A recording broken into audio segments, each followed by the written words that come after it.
So many. There's 2 nests in my garden, one fairly near the house, and I generally have a rule in life that...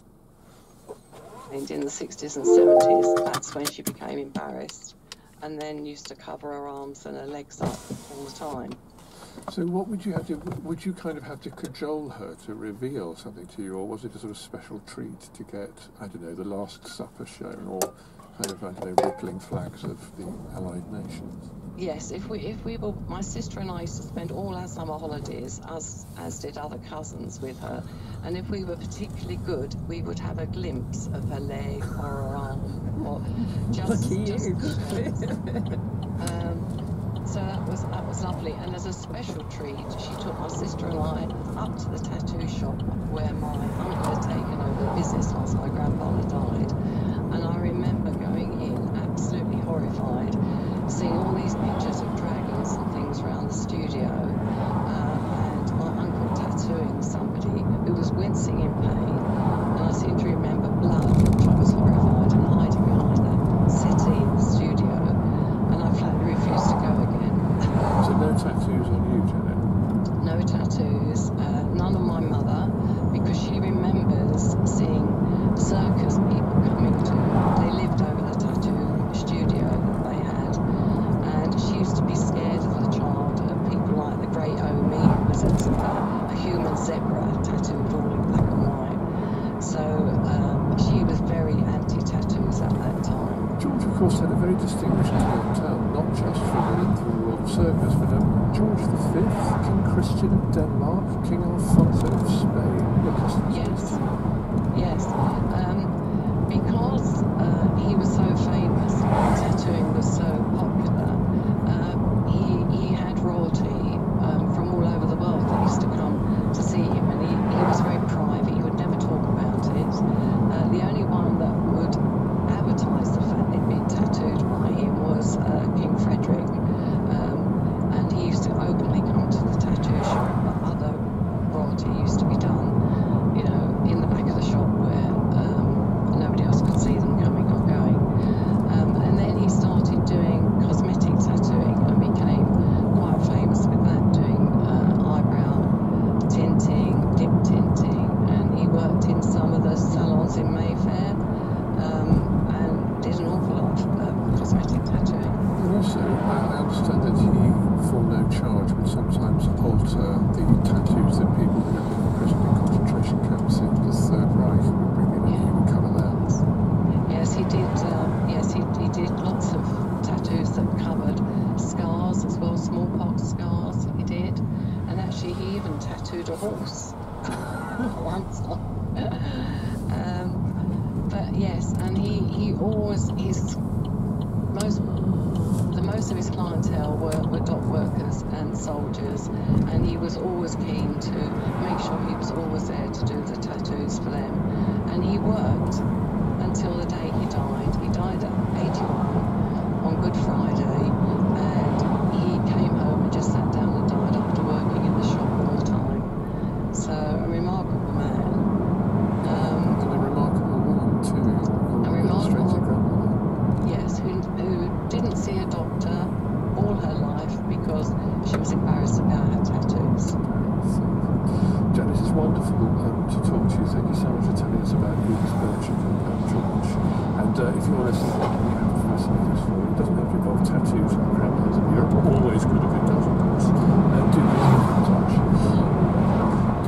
This is Saturday Live with Richard Coles and Michelle Apple. We've been asking for your swimming stories as well this morning, and Bernie Humphreys joins us from the Lake District. Good morning, Bernie. Good morning. What's your story? It's the same story that my dad took place just before the war, I think, in Blackpool. My mum and dad were on the beach, and there was a cry for help. A child had got into difficulty in the sea, and Dad, who was in his woolen swimming trunks, just jumped up and ran out and rescued this child, because Dad was a champion swimmer, and I think this kid had got into trouble in quite difficult currents. Brought the child back, but not back to the shore. He stopped short way before the shore, and got the parents to come and pick the child up. They then wanted him to come onto the stand and say thank you, and he just refused, and they couldn't understand why. And he was at this point, my mother had come down, and he was sort of mouthing to her, and he just pointed up the coast to where they were living at the time, and then proceeded, but again, followed by quite a group of people, and refusing to come out of the water. He then proceeded to swim back to where he lived, where my mother rushed in, got a towel, because what had happened was my father's woolen tropes had actually come off in the course of the rescue. He wouldn't come out of the water. Oh dear, thanks so much. That's made me chuckle. Thanks for calling us. We can also now hear from Anne Racklin, who lives near Rye in East Sussex. Good morning. Good morning. You had an encounter with a legend in a swimming pool. I certainly did, yes. I was at school in Paris in 1950, and at that time, of course, you couldn't contact your parents or just do an email or even make a telephone call. It was very, very expensive. So news always reached you from home by letter. And one day in June of 1950, I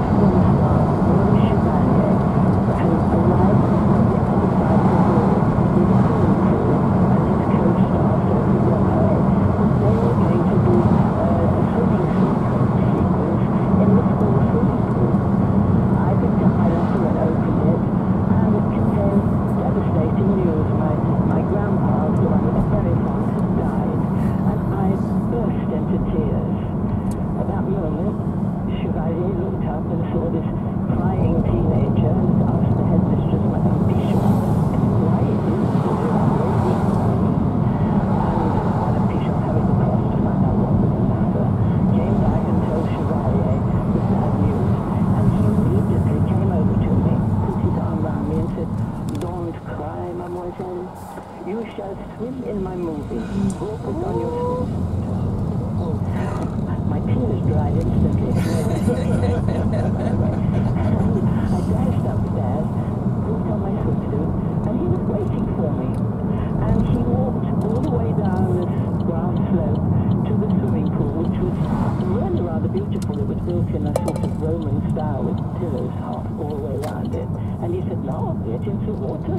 So in the water I went, and there I was, you know, just 16 and a half.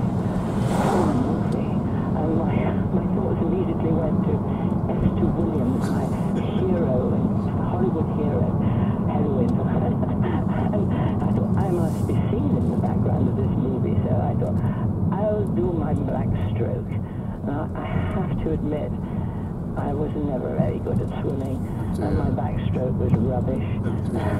But off I set across the pool, stretching my arms out, splashing away, kicking my legs, and suddenly there was this booming voice across the water. Coupé! Coupé! Cut! Where's the mademoiselle in the water? Please swim more quietly. Oh, so you're bigged up and then you're cut down. I did my boring side stroke, and off I went across the pool. But what did...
Mm-hmm.